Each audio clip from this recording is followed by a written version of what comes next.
so that lots of students get benefited by such kind of quality content. So this is one of the major objectives, and of course there are other things are also being attempted, like how we can adapt the ACM curriculum 2013 to our scenario, and also how to further CS education in schools. So these kind of efforts also we have been discussing how that can be better.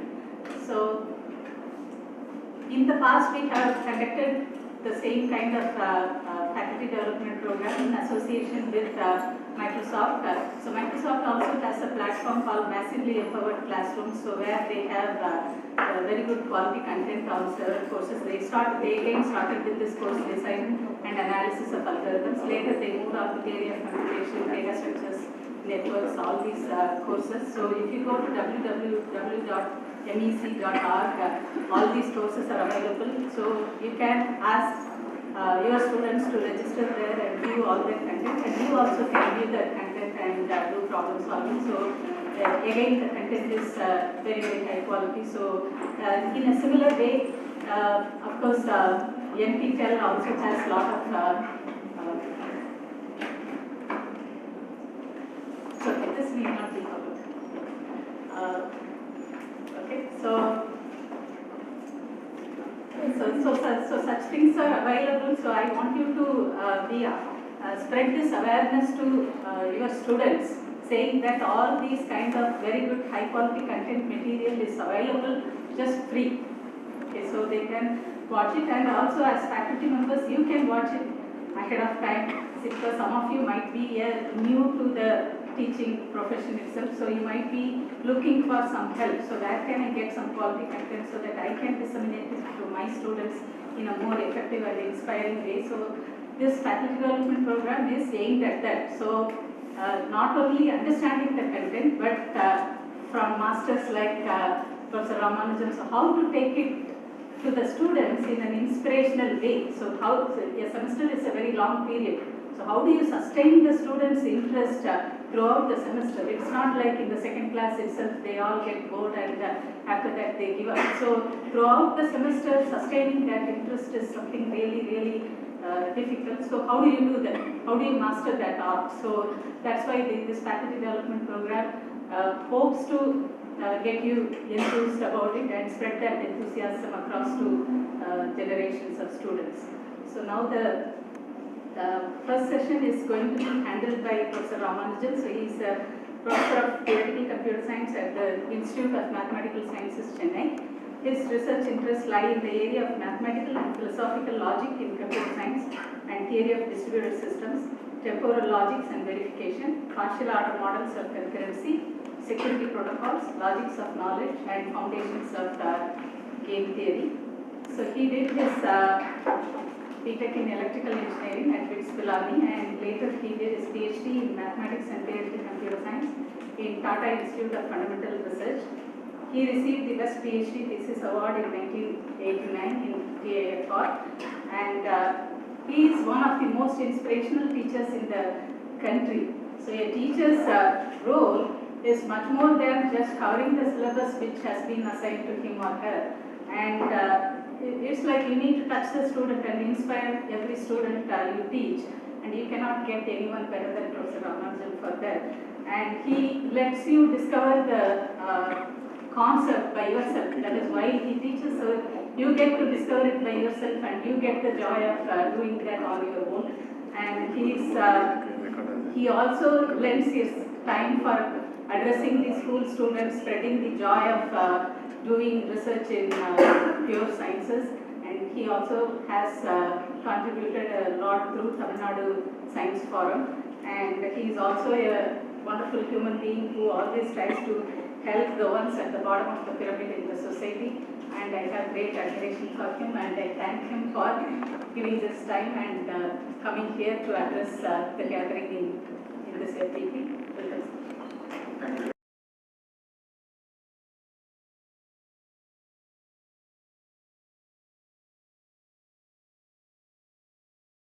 What are your all kinds of interests or hobbies? You can interest in computer science? Otherwise, Interest in computer science, otherwise getting books, gaming, etc. I'm into an second year computer science engineering assistant. please be loud because I think they also don't know you. I'm into an from SSN College of Engineering, doing my second year here. And my interests include embedded software development, more towards that. So I would like to do more in that field. I am Sivanami from SSN College of Engineering, second year. I like graduation. Milton, I teach computer science in SSN.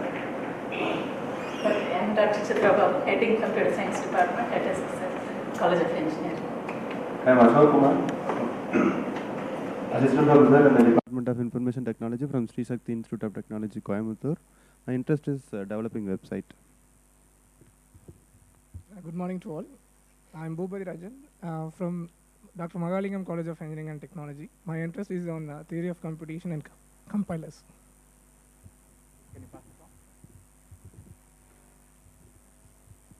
Good morning to one and all. I am Hemalata, working as Assistant Professor in IFET College of Engineering, Viluppuram.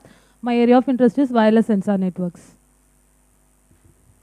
Good morning to everybody. My name is Kalaivani, PSNA College, and I am from PSNA College, Dindigul, and I am interested in data mining.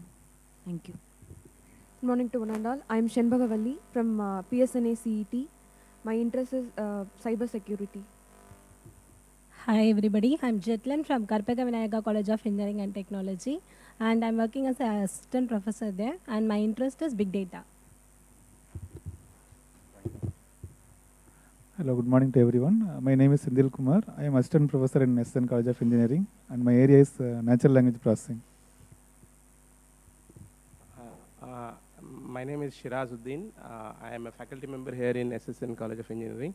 My interests are in logic and model checking. My name is DVV Prasad, working in SSN CSE as a faculty. I'm Mala, working as assistant professor in IT department, Sri Ramakrishna Institute of Technology, Coimbatore. My area of interest is data mining. I'm K. Ramalakshmi from Sri Ramakrishna Institute of Technology. My interests are teaching. I'm passionate about teaching, and my interests are like cloud computing. SRM University, Kattangalathur. My name is Nagamallishwari, SRM University, Kattangalathur. I'm working as assistant professor in CSE department. My interesting area is cloud computing. Good morning everybody. I am Pratyusha Lakshmi from RMK Engineering College, IT department. I am working as associate professor in that department. My area of specialization is wireless sensor network. Presently I am handling DAA for the second year IT students. Good morning. I am Uma from IT department SSNC. I love learning. I am just here to learn algorithms. So good morning.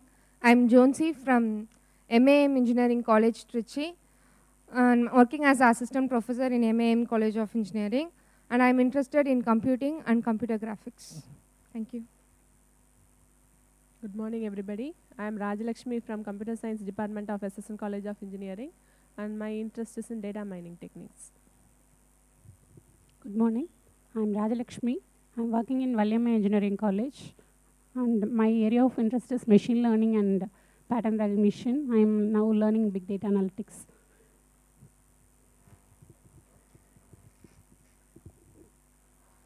Good morning. I am Harini Priyadarshini, working as an assistant professor at Sri Shasta Institute. My area of interest is image processing.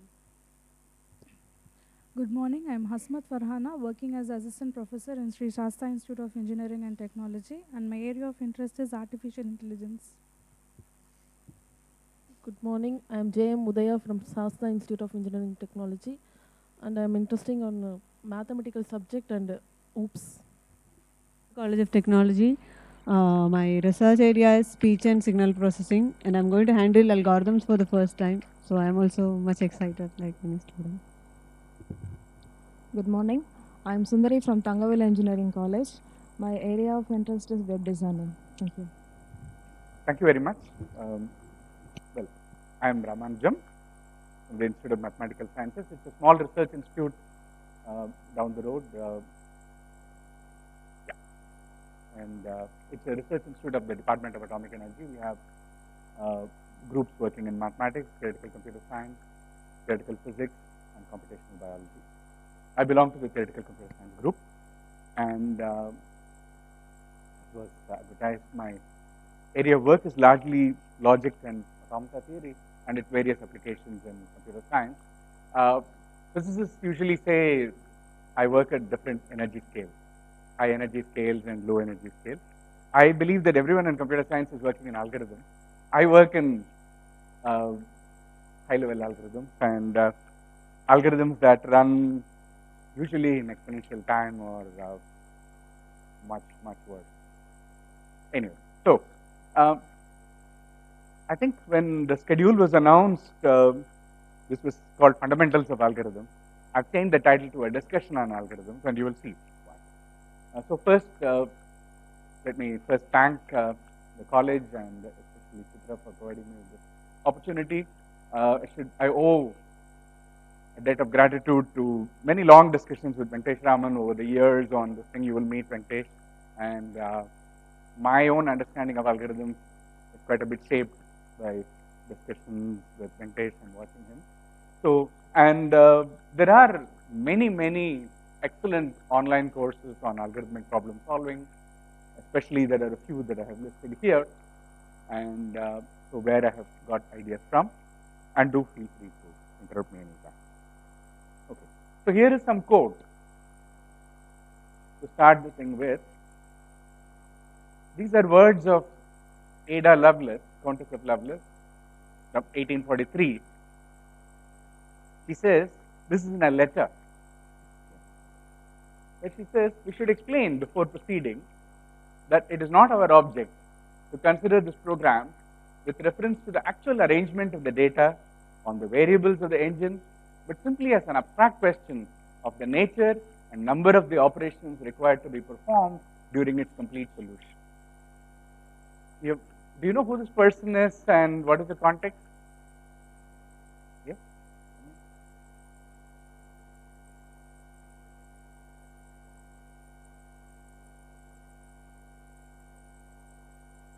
The first programmer of the world? Yes. Okay. And what is the context in which he's saying all this? So there was this person called Charles Babbage at the time. He was a professor in the Newtonian professor. Lucasian professor actually, which was held by Isaac Newton and then Charles Babbage, with several others in between. And Babbage had just designed something called the differential engine. And Ada, who is the daughter of Lord Byron, she wrote a program to solve differential equations on that. So is there anyone here who has written a program to solve a differential equation? You could use Mathematica and get it in one shot, but if you actually try to write a program to solve a differential equation, ordinary differential equation, simple, constraints on coefficients, it's not easy at all. Okay. So this was a program written in 1843, so on Babbage's engine, and it was not an engine, it was all made of completely mechanical components. Okay. No electronics, right? 1843. No electrical anything, right? No electricity. All mechanical components. And this is a program written to run on that machine and to actually solve a differential equation, A. And B, where was this machine with mechanical components? How was it built? It was inside their head. Okay. And she wrote this program. And then she says that, look, it's not so much about, how do you actually arrange the data and so on, right? She makes this incredible observation here as the first programmer in the world. She says, an abstract question of the nature and number of the operations required to be performed, Right? What is most important when you are writing this program is you are having certain variables in any program when you write, right?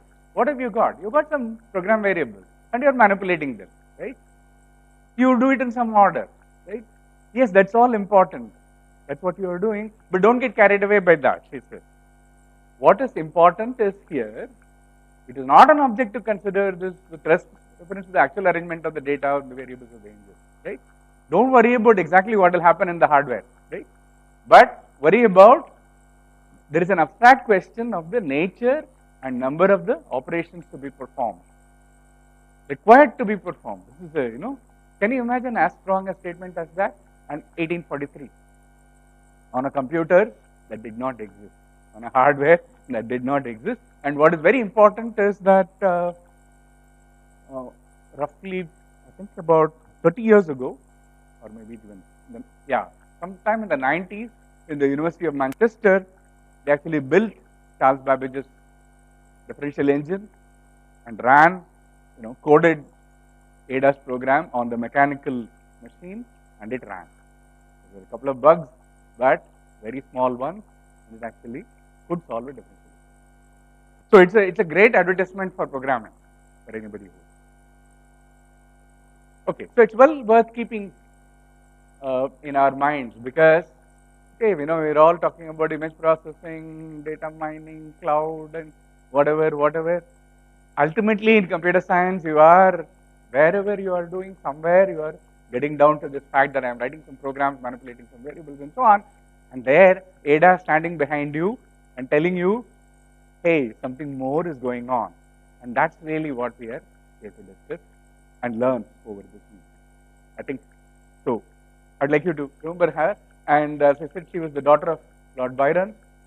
1843 was not exactly a time where women were going around learning mathematics, let alone computer science. Right? Computer science didn't exist, right? And though, in fact, her biography is very interesting as well. Someone born in a noble family in England in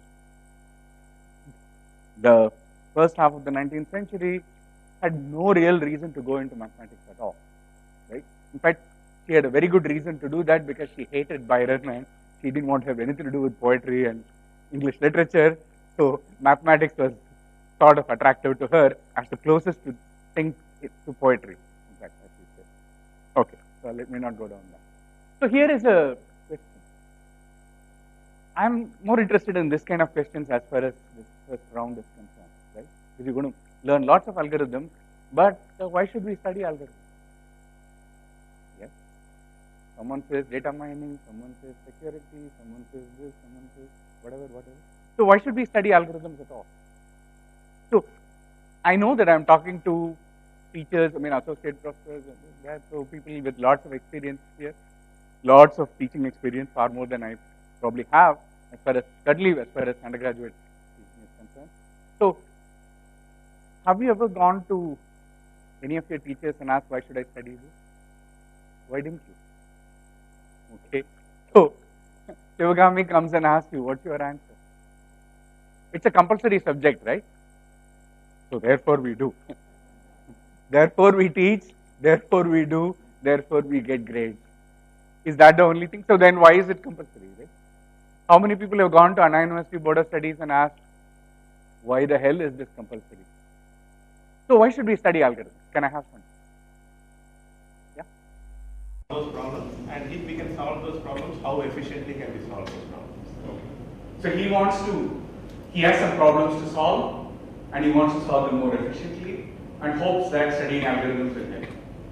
And he says that he wants to improve his code, and therefore, okay. Anybody else? Basically, to solve a problem itself, we need an algorithm. Whether it's efficient or not is next step.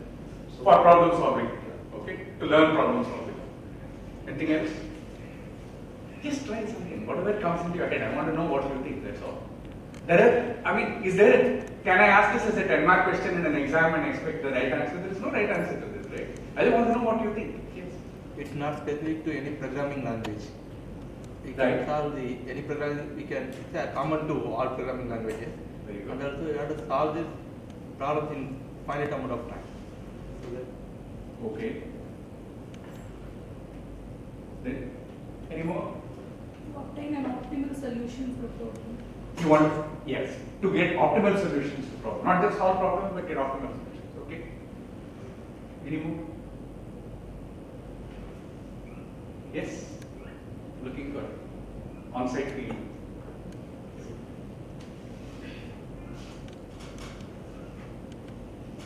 Why should we study it? I mean, it's all fine to say, oh, we have to find optimal solutions to problems, best thing and so on. Let somebody find it. Why should I bother? Right? I mean, why do we study compilers? Compilers is a subject, right? Yeah, why do we study compilers? Yes, please, somebody? It's not, it's out of syllabus for this FDP, but let me ask. So why should we study compilers? Note that I have my second question, right? Why should we study compilers? Because whatever logic you give me, I'm going to say there are compilers these days. Right? You know that, right? How many people know the yak command? And yeah, if you don't know, please try it. There is this command called yak on Unix. It stands for yet another compiler. You can actually generate a compiler from a language description using this. So, why should I study compilers? Exactly like that. Which is the area that you said you want to work in? Embedded software, right? Why should I waste my time learning all this codes and so on? There are very smart people. Venkatesh will come. Today Sayan is coming, I think, right? Who is Sayan is lecturing. Leave it to these guys. They're all very, very smart characters. Let them develop the optimal algorithms for all these problems. Give it to her. She'll solve some optimal problems, and we'll make use of it, right? Why should I learn algorithms? I believe it or not, I don't know whether 90% of your students are coming and telling you this. If they are not telling you this, it's only out of politeness or fear that you will do something to them, right? 90% of the students out there are thinking this, right? Why should I study all this nonsense, right? Let somebody do all this, put it in software, I'll buy the software. I'll download the software. These days I don't even have to buy. I'll pirate the software. I'll do whatever, right? You can say, when did you ever use an algorithms textbook to optimize your code? If you tell me, I'm not going to believe you. When did you last use an algorithms textbook to actually go and improve your code? To do your optimal problem solving? For which area did you mention? Big data, yeah. So tell me.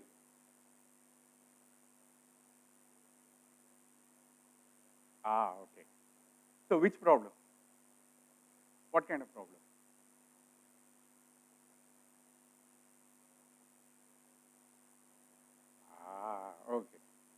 Okay. Yeah, by the time you can even formulate it as a graph problem, you are already halfway into the business. But mostly these are the difficulties. And what I'm pointing out is that this is a genuine question. If people are not asking this, we have to ask this question, right? If we don't ask this question, right, we are all participating in one ritual, right? I mean, I know this in schools as far as mathematics is concerned. 80% of the children out there are sitting and thinking, why are you subjecting me to this, right? It's a compulsory subject. I'll go through this. You can say it refines your analytical ability and deep thought and so on. When did you actually last use linear algebra to solve a problem in life? Right? Or even better, when did you actually solve a differential equation or perform an integration to solve something in life, right? I live a perfectly happy life without ever doing, this thing, so why are you subjecting me to this? Something like that. As far as computer science curricula are concerned, I believe just by polling lots and lots of students in a non-threatening atmosphere where they have no problem telling me, many students have said that, okay, ultimately the only reason I'm studying it is because it's a compulsory subject. Preferably get rid of it as quickly as possible and never again return, right? Hopefully not this thing. Let some smart people do this job. I'm smart in a different way, I'll do something different, right? So I hope at the end of this week, if not today, I would request each one of you to have written answers to this. Very important. very important to articulate your answer, not for any 10-mark question, not for the right answer, not for telling me or anybody else, but for yourself. And most importantly, for your students, right? Whatever you consider is the most satisfactory answer. I hope there will be a few that come along, but you don't have to buy any of the answers that I give, right? All yours. Here. Okay, suppose we get past that. Somehow we manage to convince ourselves as teachers and students. What can an algorithms course expect to teach a reasonably sincere student? I'm not now talking about, oh, let's not get into, oh, they, people don't care, blah, blah, blah. I'm not interested in this, right? Somebody is sincere, wants to learn, what can an algorithms course expect to teach? Yes? A bag of tricks, very good. Then? What more? Yes, please.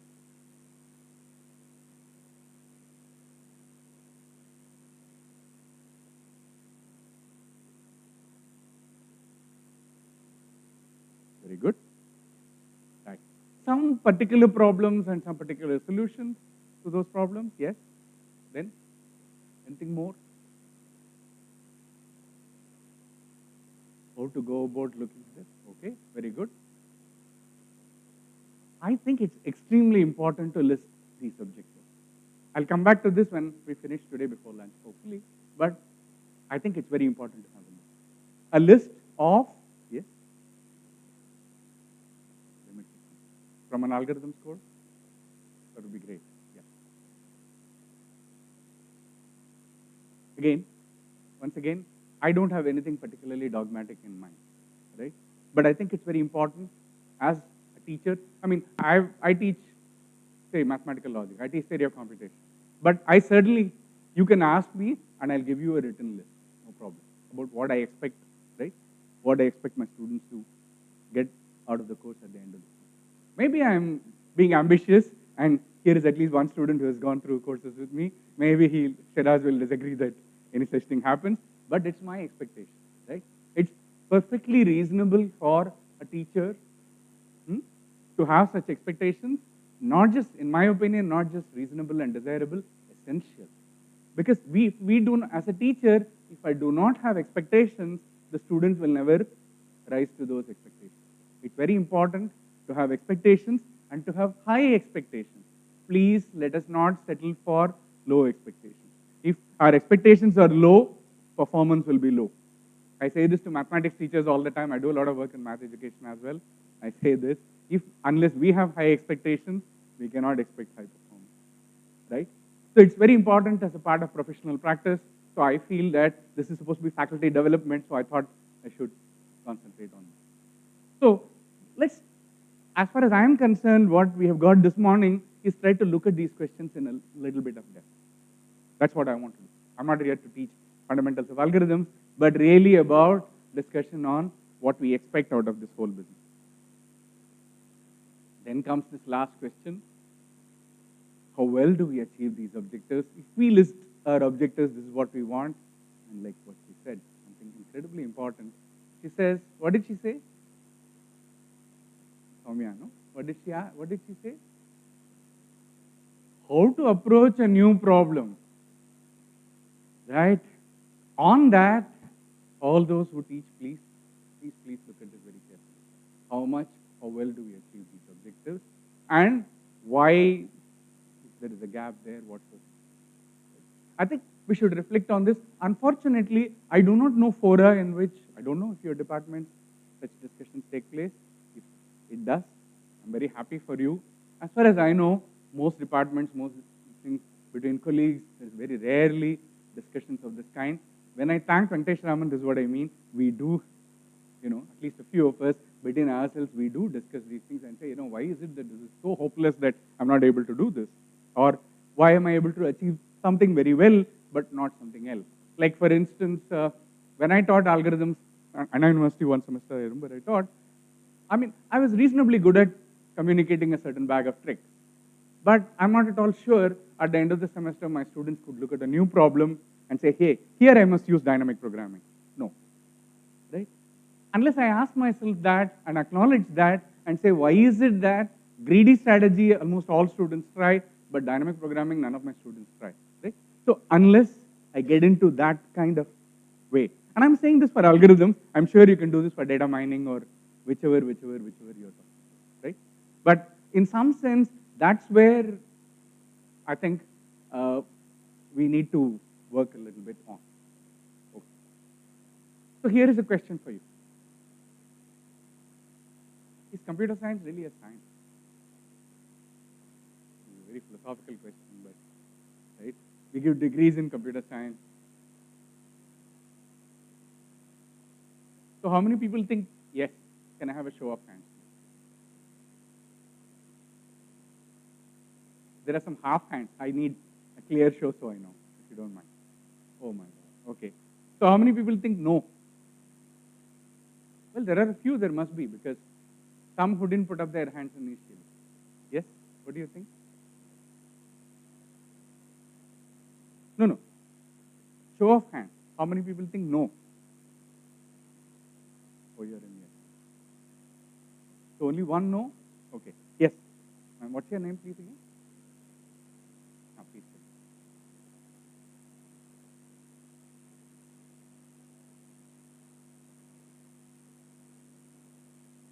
So is mathematics a science? Oh, but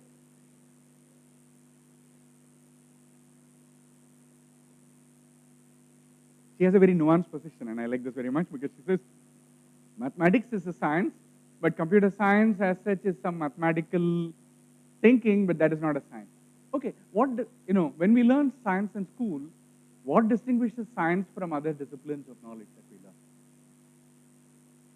What is unique to science? Absolutely. There is only one word that distinguishes science from anything else, and that's experimentation, right? There is a certain, in some sense, you can think of all disciplines of knowledge as approaching truth, right? We want to learn the truth. What is the means for accepting something as the truth? There is only one means in mathematics, that is the notion of proof, right? You accept only what is proved as true. In science, experimental verification. You accept what is experimentally verified as the truth and nothing else. Nature is the ultimate judge and you experimentally verify. So, poetry is a way of arriving at the truth as well. Philosophy is a way of arriving at the truth as well. But they are different from science because it's about experimental verification. I think it's in that sense my friend there is saying, okay, computer science, where is the notion of experimentation? So mathematics in this definition is not a science. In fact, most mathematicians would call mathematics closer to art than science. It's a way of making certain things, right? Artifice and art. Many mathematicians would say that. Anyway, you can agree or disagree, but science, it's very clear, has an experimental basis, right? At least this is how we learn. When we say something is scientific, a scientific approach, we mean something that's experimentally based. Where is the notion of experimentation in science, in computer science? So why do we then call it a science? You're the head, right? Your degree is computer science and engineering, right? So we need some clarity here. Otherwise, we have to return the degrees or do something, right? Yes?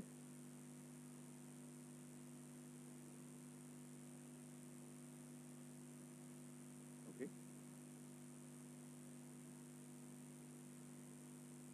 But science is a body of knowledge that has developed, right? What we call science, what we learn science, all along the fundamental thing is experimental verification, right? And how do you accept that hot air rises, right? Because you experimentally observe, right? So in some sense that is at the core of what we call science, right?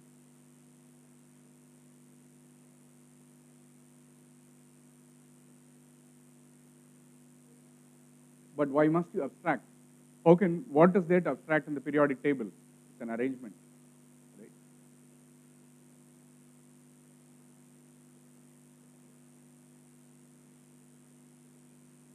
Well, okay, let me pick up from that word. She's saying it's about machines, right? But I've never heard of a machine science. A computer is only a machine, right? It's very clear. This dabba is a machine. We understand this as a machine. There is nothing else. There is no soul sitting inside and running anything, right? It's a machine, right? But I've never heard of a machine science, right? Mechanical engineering, yes, I've heard of. So computer engineering, I will have no problem with, but I've never heard of a machine science, right? So one question is about this experimental verification business. Another question is about this. Is there a machine science? If you don't have a machine science at all, why computer science? Is it only because computers have become prevalent, all that? That way fans are prevalent. I've never heard of a fan science. Fan is a machine. Right? But a computer cannot rotate its this thing and give you breeze either, right? That we are using. And it's a good machine and it's very useful. But I've never heard of a mic science.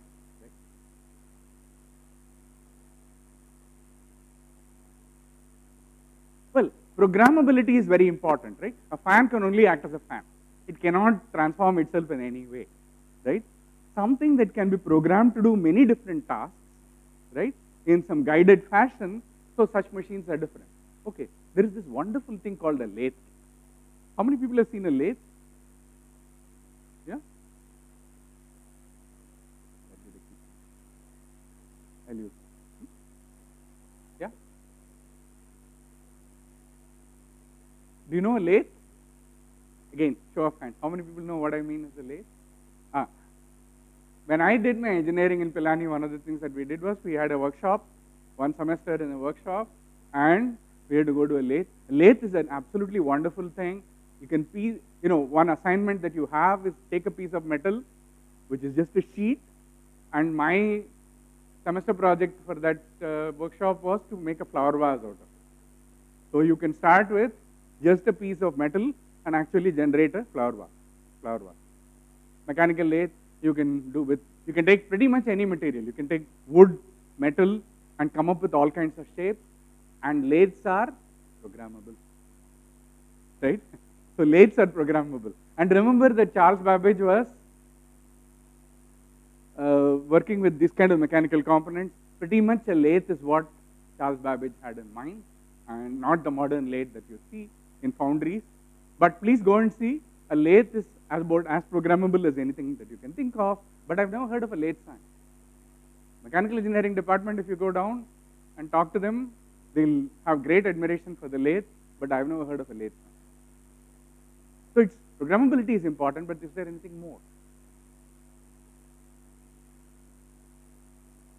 In fact, I'm going to argue that you can actually have machine science. Okay, lathe is too difficult, so I'm going to use so what are the elements of any machine science? If you had a machine science at all, how would it look?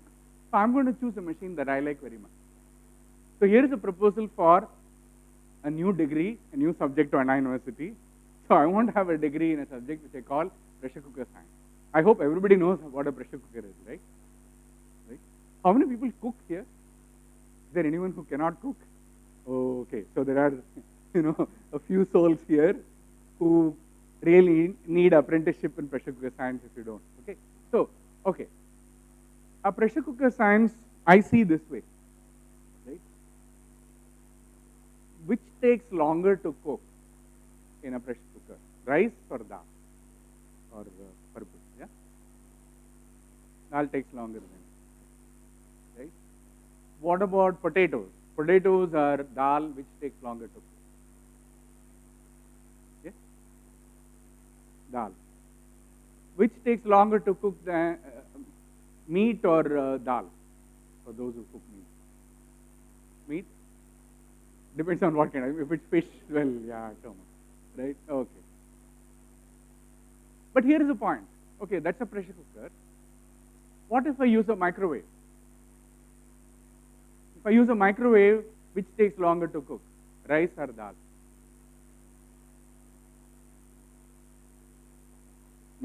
Try once and you will know. But what's your conjecture? What's your conjecture?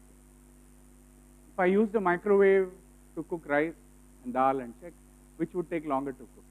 What do you think? No, I'm not asking you whether you did or not. I'm asking which do you think will take longer to cook? Dal. And that's the point I want to make here. It has nothing to do with whether you are using pressure cooker or microwave. When you asked me, when I said pressure cooker, which will take longer, you didn't ask me, do you mean Prestige or do you mean Hawkins? Right? Do you mean a pressure pan or that? You didn't ask me. Why didn't you ask me? Because it's irrelevant. Same thing with going from, okay, which takes longer to cook, wood or metal in a pressure cooker? Wood. What about metal? Metal better not cook, otherwise you won't have a pressure cooker, right? So look at what's going on. We are not talking as much about cooking here. We are not talking about the pressure cooker at all. The pressure cooker becomes a tool in your hands to look at the things out there in the world and then say that here, there are all the things in the world. Here are the things that can be cooked.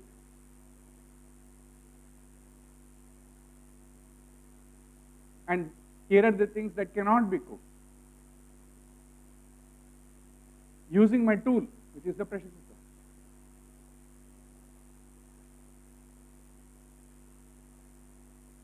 Pressure cooker is now a tool for you to go around classifying things out there in the world. Am I making sense? Metal cannot be cooked. And it's very important because if metal also starts cooking, you have a serious problem when you do. The whole business of using a pressure cooker depends on the fact that metal doesn't cook. Wood does cook. Your finger cooks very, very well, in fact. So what is the class? What are the things that can't be cooked and those that can be cooked? Is there any other way of characterizing that? Those that contain water. Anything that contains some water content. Because what is the process of cooking that you are talking about? Under heat, the water turns into steam and escapes. This is very important out there. And therefore, if your finger cooks very well, whereas wood actually does cook because wood does contain some moisture. It takes a very, very long time. And then among those that can be cooked, you categorize them further, maybe color. You put rice somewhere here, dal, meat.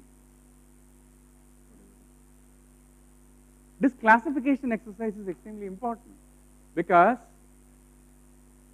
if you change the technology, to microwave, I don't know, infrared, some super duper fancy technology that comes, the constants will change. Instead of taking 5 seconds, 5 minutes, 10 minutes, whatever, the constants will change, but the classification will remain, right? When you come up with a classification that is technology independent, you are doing science, right? Please think about it, and we can argue this at some length, but we don't have the time.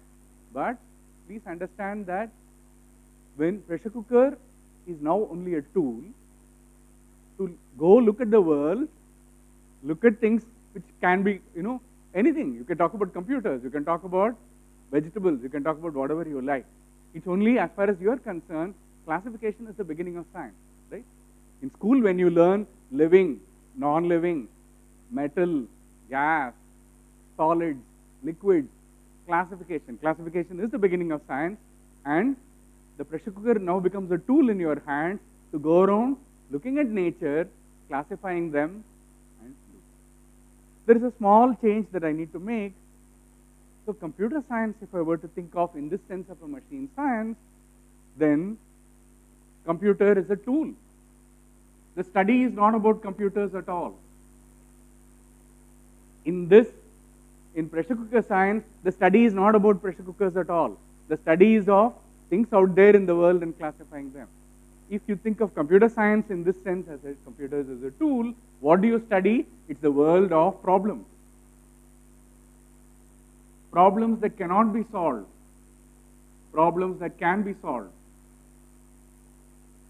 And among those that can be solved, well, I want to come up with a technology independent way of saying, exactly like we didn't ask whether it's Hawkins cooker or this cooker or whatever. I don't want to worry about whether it's a Cray computer or my personal, this laptop or whatever. In some technology independent way, I want to classify problems as those that can be solved very, very, very, very, very easily. Very, very easily, but not very, very, very easily. Easily, but not very easily. Hard, very hard, very, very hard. And depends on how many varies that are at your disposal, I want a classification. Right? So the computer is then a tool to go around doing this classification. And that classification, my friends, in my opinion, is at the heart of this entire paradigm that we are after. Right? Once again, if we follow this, the study is not of computers. Right? It is of using the computers as a tool. A computer as a tool. In a technology independent fashion. That's extremely important. In a platform independent fashion. When we have this, when we are looking at this classification, nobody is asking, are you running Windows? Is it open source software? Who cares? It's a tool in your hand. Right? I want to come up with a classification that will survive all these things. A classification that will not work on these computers. It should be good for these computers, but for computers in 2050. 2050 is very important to think about. How many years from now? 34 years from now. 34 years ago, how did computers look? 1982. 1982's computers didn't look like this at all. I was around, right? I was learning computer science. It didn't look like this at all, right? 1982's computers had nothing to do with the way they look today. In terms of hardware, in terms of software, in terms of operating systems, in terms of anything that is recognizable, right?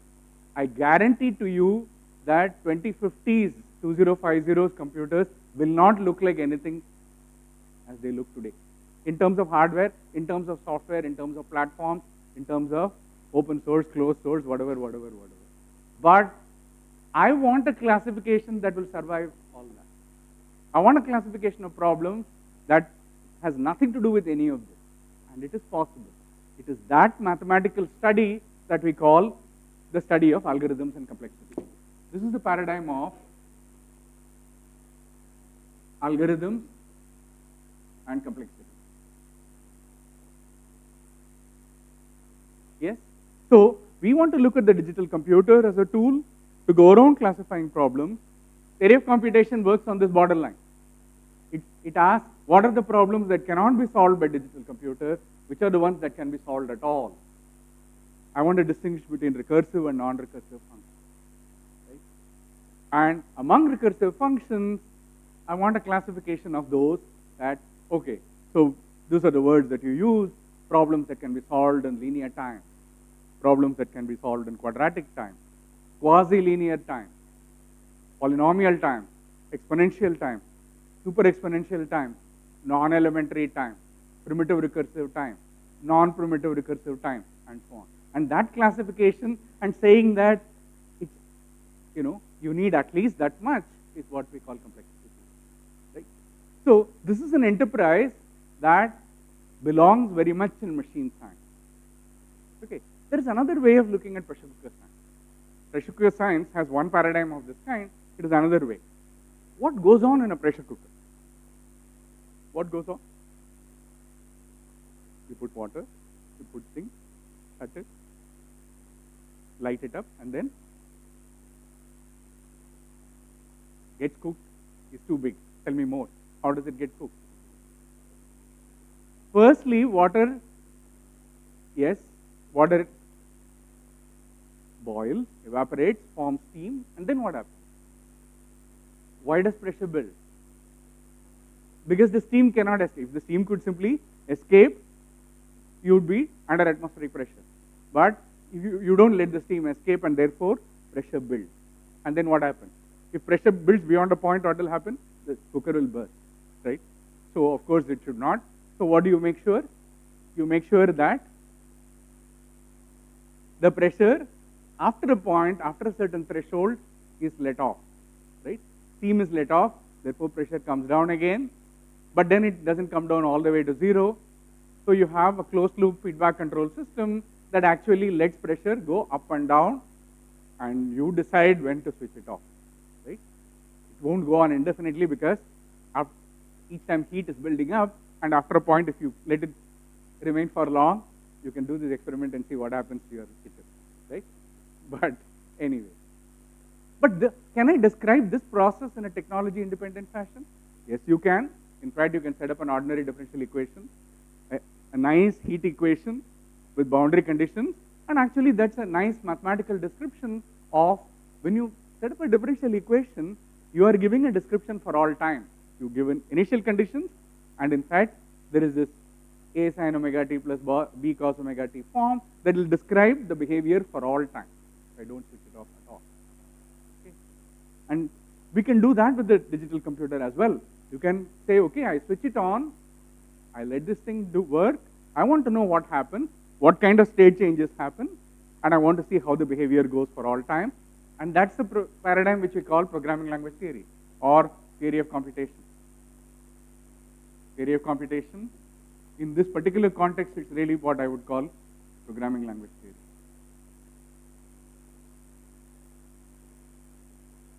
In programming language theory, you call operational semantics, notational semantics, but basically you are saying what kind of state changes happen for all time. You're not particularly worried about this is about internal, that is about external. In this paradigm, your interest is not the digital computer. What happens inside the computer, you want to use the computer to go around solving problems. Your interest, the algorithms and complexity is not a study of computers. It's a study of problems in the world. It's a study of problem solving. It's a particular kind of problem solving that we are after, especially the classification. This is a paradigm that looks at the internal. That says how things change. What kind of primitives using which I describe. Exactly like in differential equation, trigonometric functions are the basis. Polynomial and trigonometric functions are the basis. Here, in programming language theory, you talk about procedure call, you talk about stack, you talk about certain things, right? But in terms of those things, you talk about how behavior happens for all time, right? Now, these two dominant paradigms together is what I would call computer science, because this is the technology-independent core of the body of knowledge that we are talking about, right? Anything where you are when you can talk about a technology-independent fashion of this thing, you can build a machine science around it. It is in this sense that we both agree and disagree on many of these things, right? We don't need to worry about the certificate, philosophical certificate of computer science, but my argument is that you can actually build something like this around it. And so these two paradigms of computer science actually are what I feel that we need to keep in mind when we talk about theoretical computer science in general, and especially the study of algorithms. So it's all about this classification, right? It's all about, so the most important question in this paradigm, especially if we are going to discuss algorithms during this week, algorithms is what we are focusing on. I would say algorithms and complexity come together as a package, right? You don't really say algorithms. There is no study of algorithms without complexity, and there is no study of complexity without studying algorithms. So take it or it comes as a package D, right?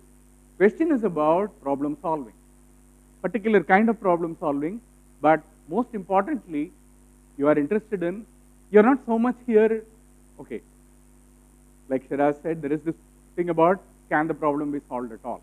Okay. So that's something slightly separate. If we confine our attention to problems that can be solved at all by computer, you want to ask, yes, how do we?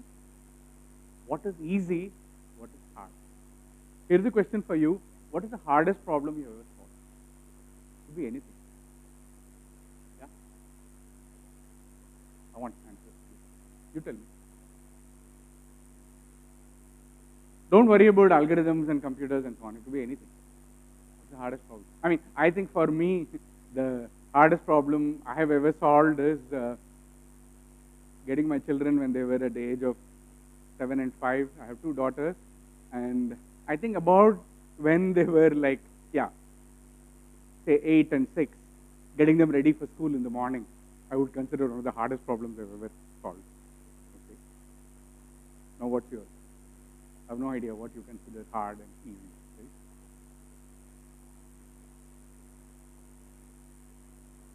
Yes?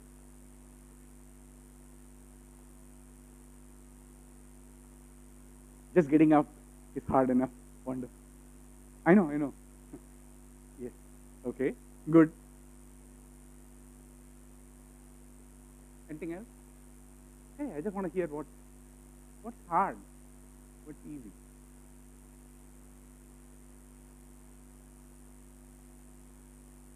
But in terms of formal problem solving, what is the hardest problem? Yes?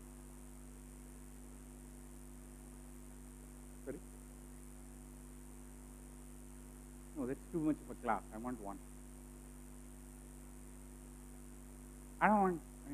I don't mean the sports I found difficult and so on. No, I want to know single problem. I advise you and I request you to have your list. Please, have your own list. Have your own list of 10 problems that you classify for yourself as easy and hard. This classification. See, whatever books say, whatever we, right, doesn't mean very much without our own experiential way of categorizing that. In some sense, that's the spirit of algorithm, right?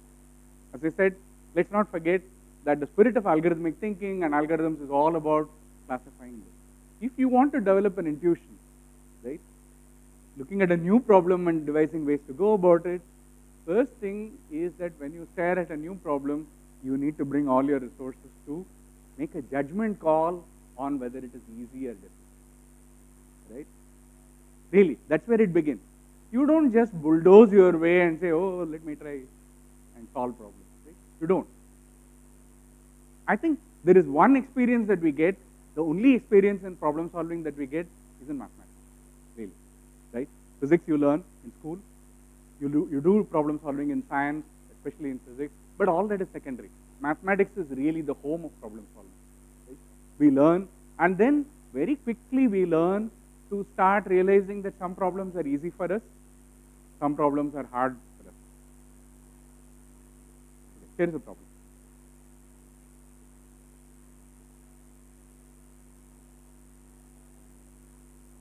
Because we are coming to problem solving after all, and I claim without having some intuition into ease and difficulty of problems, how do you solve problems? So here, show that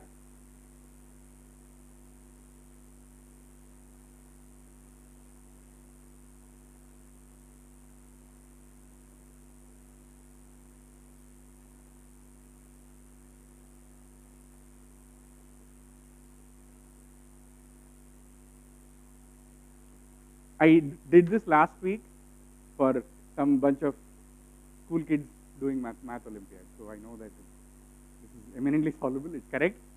So this number happens to be divisible by 7. This is an example of, would you call this a hard problem, easy problem? I think you would be perfectly justified in calling it a hard problem, right? Yes? Is there anyone here who thinks it's an easy problem? I mean, it's not by intimidation, don't worry about that, right? I'm not trying to intimidate you, right? I think it's perfectly reasonable at whatever age, especially if you're a teenager, right? Because of course, as you get older, these problems are hard, but, right? Here is the youngest one, I think, right? You will be perfectly justified in saying this is a hard problem. Because, and why is it hard? It's certainly a non-routine problem, not a routine problem, right? And why would you call this a hard problem for us? Why? Because looking at it, you have no clue, right? Looking at it, you have no clue. Remember that there's a plus sitting here. So, even if this number is and this number is, neither of them could be divisible by 7, and the sum could be divisible by 7, right? So therefore, you can't just. On the other hand, can I use a calculator? Can I use a digital computer? My laptop? not directly. Try to compute this value and you are dead. Okay? Do you know how big is 5555 raised to the 2222? None of your computers can hold it. Okay? It's a humongous number. So if you expect to actually find this number, and then do a divisibility by 7, no hope at all. Okay? So it's not like that. So it can only be due to some symmetries, some patterns in the problem, and yeah, okay. So then something interesting starts happening when you start thinking like that. Actually, and you know, there is a certain way of going about it, certain experience. Olympiad, you know, at least kids who go for math Olympiad have a lot of experience in solving such, you know, problems of this kind. You know, you stare at it and you come up with techniques. Okay, this was actually asked in one math Olympiad. This is not a randomly posed question. This is actually, I think, what, 8 or 9 years ago, this was asked. I'm not going to give you the solution. If you want, we can discuss it. Anyway, I'm certainly willing to. But the main problem is this, right? Like in the case of this Olympiad kids, as I said, last week I was doing this with a bunch of some maths teachers and children, and for some of them, you know, this is not difficult at all, right? So, in what sense do we mean by hard and easy, right? So, what is hard for one may be easy for another. Another problem is what is hard today may be easy tomorrow, right? I am shuddering to think of those kids who tried this in the first time when they saw it in the International Math Olympiad. Now it's easy because it has already appeared in the Olympiad, teachers have discussed this solution, and now a pattern of this kind emerges, right? First time, I don't know. I mean, there is a gold medalist who actually solved a problem in the exam, right? Okay, so there is a difference between difficulty and hardness. So one thing, as I said, is that we want to think of algorithms and complexity as a way of looking at problems and classifying them as hard and easy. But the notion of hardness that we are talking about in algorithms is different from the notion of hardness that we talk about in mathematics. And I think this is very important, right? It's very important to distinguish these two, because otherwise you can get in. I put it in red, called a difficulty. This is not a hard problem, it's a difficult problem. Okay? Playing chess is difficult. But please, these are just words that we are using. But there is a sense in which we consider certain things difficult and easy, and certain things which we consider hard in a computational sense. Okay? This is computationally hard in the sense that this number is too big. But that's not what I'm talking about. When we say hardness in our pressure cooker science, right? Machine science, in our classificational sense, it's not about problem of this kind, because this is what mathematically you will call a puzzle solver. Why? It's a big puzzle. It's a very difficult puzzle to solve.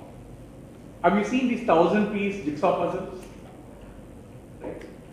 These big 500-piece, 1000-piece jigsaw puzzles. Try it sometime. You know, it's worth wasting 2 days of your life trying to solve a good, big puzzle. Right? But the point is that once you have solved the puzzle, that's it.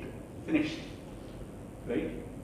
Once I have found the solution to this problem, it's very easy to communicate it to anybody who understands the solution, and it's very easy for you to figure out the solution as well.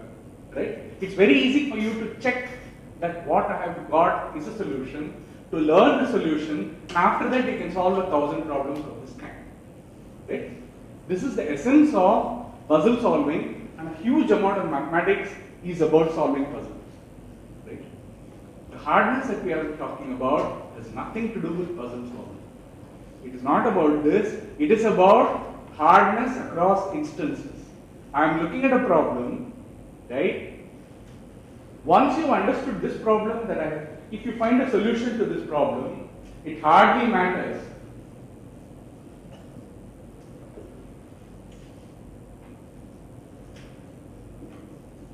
is divisible by, actually I don't know what it is, by some whichever. Right? It hardly matters. Once you've understood the solution to this puzzle, I can put a few more 5s, a few more 2s, a few more things, change these numbers, make it bigger and bigger and bigger. The difficulty remains exactly the same. right? If you can solve this, you can solve all of them. The hardness that we talk about is different, where the difficulty of solving the problem grows as my problem grows in some fashion. Some instance, right? I take some parameter of my problem and say that, like for instance, I want to sort an element, right? Sorting 20 elements, I can do. Sorting 2000 elements, it's harder. Sorting 20,000 elements is that much harder, right? I can cook very easily for 4 people, which is what I do usually, right? Couple of guests come, no problem. I have cooked for 20 people. I have cooked for 30 people.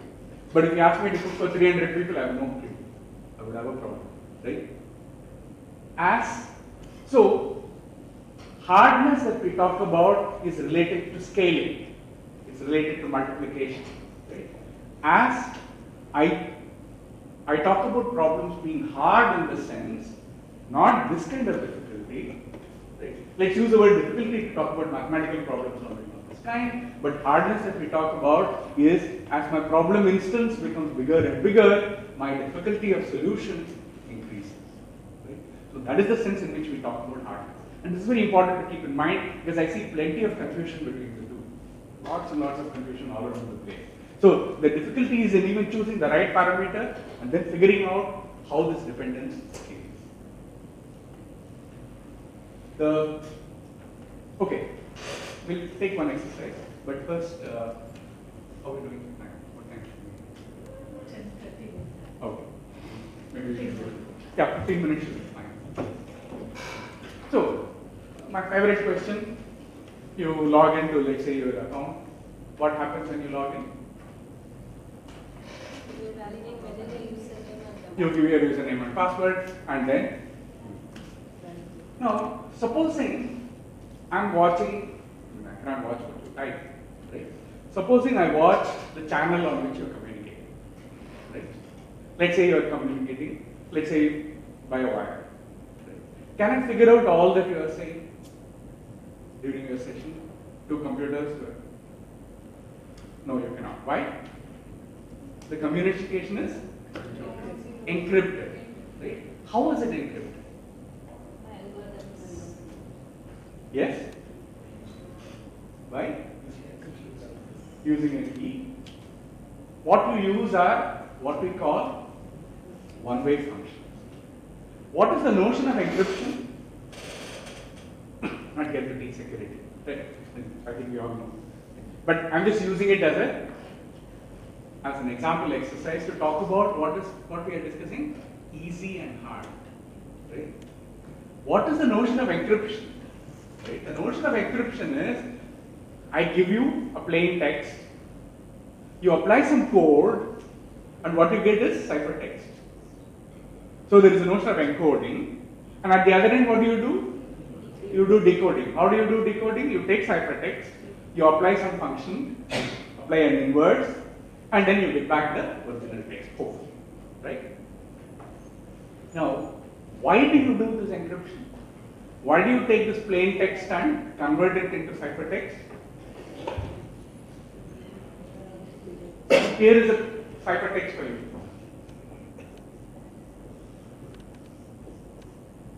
Can somebody tell me what is this? What is the plain text? Hello. Yes. What have I done? It's a shift cipher. I have taken every letter and I comes after H, F comes after E, L. You know, she got it in like, I don't know, 30 seconds, 20 seconds. Right? So, when we apply encryption, what are we looking for? This is a useless encryption actually. Why is it useless? From the ciphertext, it is easy to figure out the plain text. Right? So, the property that you want when you apply encryption is that I take the plain text, I produce a ciphertext, so that if I give you the ciphertext, it should be hard for you to figure out such a function is called a one-way function. If it is hard to even encrypt, you will never do it. Right? Suppose I come up with a super duper encryption technology, by which taking the plain text to produce hypertext is enormous amount of work, you'll never do it. So it should be easy to go from plain text to ciphertext, and it should be very hard to go from ciphertext to plain text. Should it be impossible? Can it be impossible? It cannot be impossible. The other fellow has to decode it, right? It should be possible, but it should be hard. Hard without trap over. So, a one-way function that you are looking for has this property. So, we start with plain text.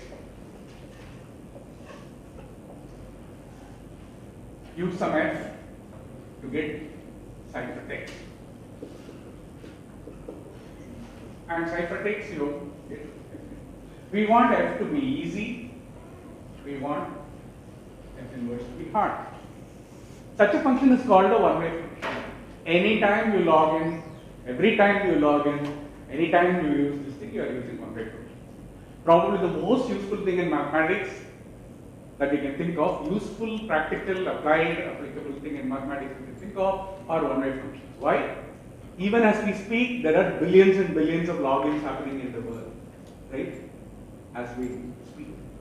Literally, every single login session, the billions happening as we speak today are using one-way functions, right? It's about the most brilliant application of mathematics you can think of, right? Without it, all this will not be possible. Okay, so in what sense is this easy? Where do one-way functions grow? Where can we buy one-way functions? How do you go around shopping for one-way functions? Can you give me a one-way function? Something that's easy, but its inverse is hard. Quickly tell me, is 143 a prime number? Come on, quickly. Answer. No, don't answer. Raise. How many people think 143 is a prime number? No. It's not prime. What are its factors? 11 times 13. Right? This is the point. Right? If I ask you what is 11 times 13, it's immediately easy to see it's 143. When I ask you whether 143 is a prime, so much hesitation. That's because that's a one-way function. Right? Multiplying prime numbers is easy. If I give you a product and ask you to find its prime factors, it is hard. Easy for whom? Hard for whom? You and me. Right? Is it easy for this dabba? Yes, it is. Is it hard for this dabba? Right now it is. Maybe tomorrow it will be easy. We don't know. Right? Prime factorization is a hard problem for us today because the only algorithms that we know take a lot of time. But we believe that prime factorization, actually there are efficient means, it's just that we don't know it. Hopefully smart people, who are still children and will solve the problem. Hopefully. I hope at least in my lifetime to hear that prime factorization is actually easy and somebody else. Well, we don't know. So, as far as we are concerned, we would like functions that are provably easy and provably hard. Multiplication, as we talked about it, is provably easy, it is not provably hard. I keep insisting on this because we underestimate the power of mathematics. Right? This function is implemented exactly in this form and used literally in billions of logins as we speak. So Q and P are public. So the one-way function that we are talking about is this. So it takes a number x as a parameter and P is a prime, QP public, and you compute Q to the x mod P.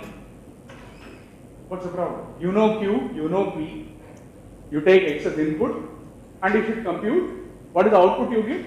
Q to the x mod P. Is this easy or difficult? Finding x, given x, finding f of x? Right? You know already Q and P, right? I give you x. So all you have to do is to compute Q to the x mod P. So finding given x, finding f of x is easy. Given x, finding fx is easy. Given y, finding f inverse of y is hard. That means what? I give you this value. I give you some y, which I assure you is of the form q to the x mod p. You know q, you know p. How will you find x? How will you find x?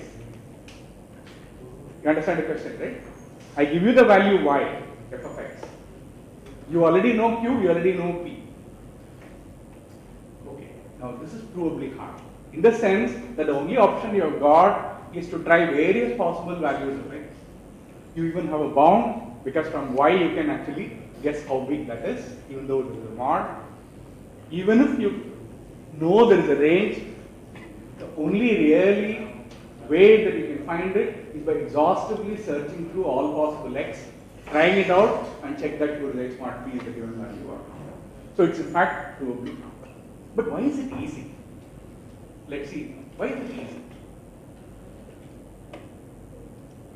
Given x, you immediately nodded and said finding q to the x mod p is easy. How do you find q to the x? Well, how do you find 5 raised to the 100? 5 raised to the 100. How many multiplications do you need? What is 5 raised to the 100? 5 times, 5 times, 5 times, 5 times. Right? Why? Yeah. But why? How? How many multiplications? I didn't ask how you will compute it. I am asking how many multiplications are needed to compute 5 to the 100. 99 multiplications surely. But can you do better than that? How? 99 multiplications, then there is a problem. Because the input that you are taking is the number 100. How is the number 100 specified? As a bit sequence. Right? Number 100 is specified as a bit sequence. So the number x is given to you in log x bits. So if you take time linear, 99 multiplications means you are taking time linear in x. That means the time you are taking is exponential in log x. Right? You are performing exponentially many operations. That's not good. That's not what we call easy. And the thing is, you can actually do it in fewer than 99 multiplications. How do you do this? Well, with one multiplication you get 5 squared. Yeah. And then you multiply 5 squared by 5 squared. 2 multiplications. Just watch. And then you got 5 to the 4. 5 to the 4 times 5 to the 4 will give you 5 to the 8. 5 to the 16. 5 to the 32. 5 to the 64. I've done 6 multiplications. Now, this was 5 to the 32. 5 to the 64 times 5 to the 32. 5 to the 96. 7th multiplication. 5 to the 4 was sitting here. Right? So 5 to the 96 times 5 to the 4 with the 8th multiplication, I compute 5 to the 100. If you actually formalize this, if you've got x, finding q to the x requires only log x to the base 2 multiplication. Therefore, it's easy. Is this clear? It's easy not because I take only x minus 1 multiplications. If that were so, it wouldn't be accepted as easy at all. It's because I can do it in log x to the base 2 multiplication. I can start with q squared, q to the 4, I keep on doing, and I know that every number x can be written in binary, and I'm actually adding all those which appear there. Right? Partial sum, partial products are available, and I just keep adding.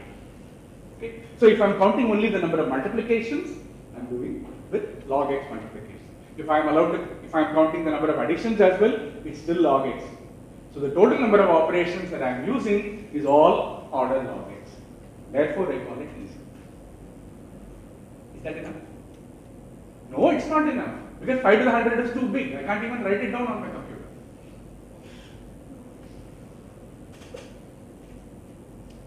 It's too big. So what do I do? And it's not going to be an obliging number like 5 and 100. Q in Diffie-Hellman encryption in your mobile when you use, you know what is the size of Q that you look at? 512 bits. What is the number x that you typically take? It's one block of data. Take 1K, but 512 you take. A 512-bit number raised to the 512-bit number. It's humongous. Not very much worse than mine. 555 raised to the 222 is out to go to. It's too big. How will your poor mobile record it?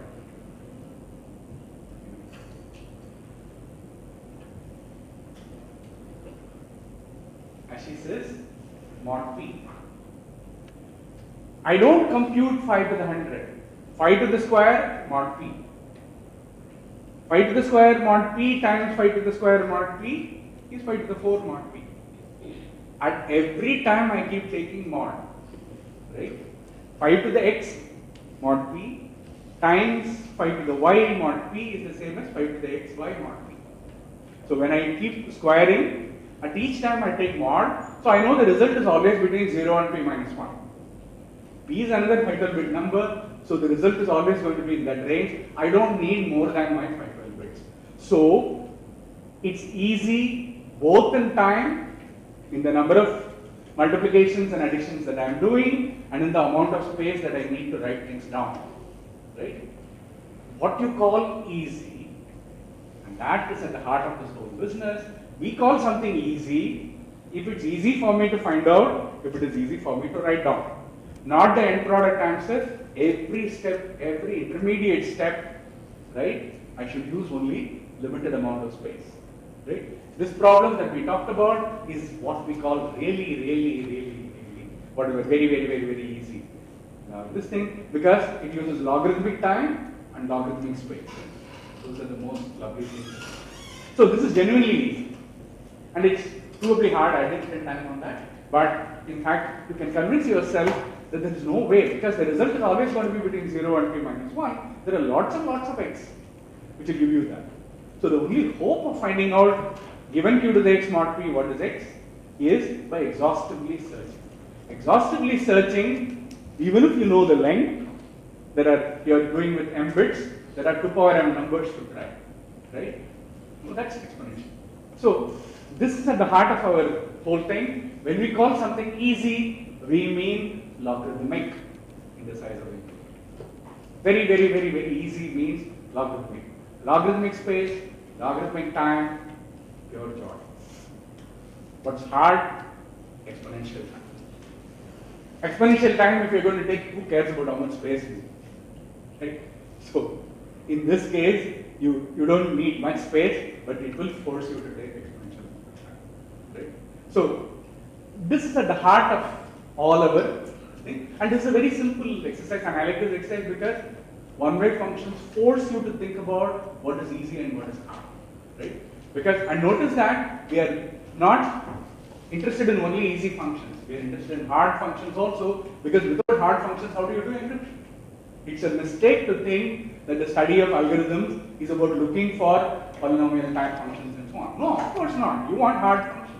Without hard functions, you won't have encryption. You won't have many other things. Like distributed computing, you use it all over the place. Anyway, so this is time